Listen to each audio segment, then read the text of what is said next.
All right, Bitcoin is hanging out near a 6-week high. This after former President Donald Trump sounding bullish on the commodity at the annual Bitcoin conference. He stopped short of promising to establish a strategic reserve for Bitcoin, but did double down on maintaining the current level of Bitcoin holdings the U.S. has. The federal government has almost 210,000 Bitcoin, or 1% of the total supply that will ever exist. But for too long, our government has violated the cardinal rule that every Bitcoiner knows by heart: never sell your Bitcoin. And former President Trump having some choice words for SEC Chair Gary Gensler. Take a listen. On day one, I will fire Gary Gensler.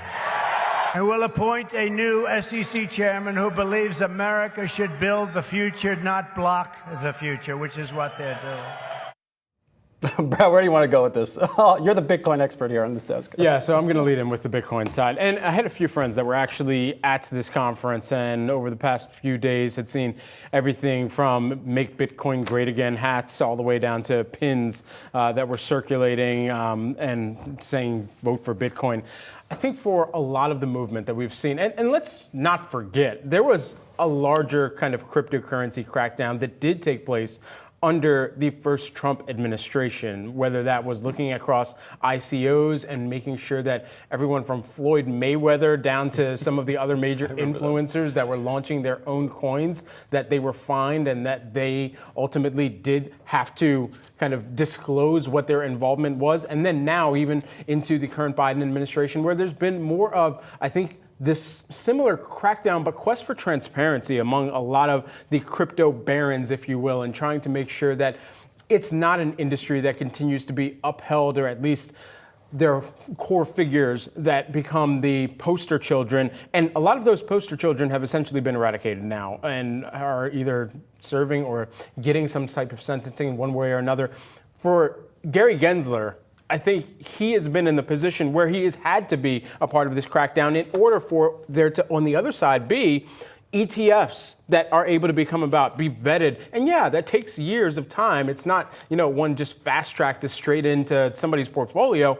But at the end of the day, that vetting allows for some of the next inflection points that we had seen, like the one that we saw in Bitcoin. Once the 11 ETFs, the original ETFs, were approved for Bitcoin, and then now all the focus is going towards Ether. And so it's really just looking across some of the verifiable and validated cryptocurrencies out there and saying, okay, what's next on the docket so that the American investor and the international investor is not getting burned when, and especially after some of the events of 2022, thinking back to FTX, of course. Yeah, interesting note in my box from the folks over at Bernstein. They're suggesting now we might see a reset within the Harris campaign towards cryptocurrency. So that might be one of the next catalysts to watch. It could be, easily. I don't know. That's going to, no doubt, Bitcoin's going to make its way to the podium if there is another debate. Yeah. Well, I'm going to put that question to one of our guests in the 10 o'clock hour. Tune in.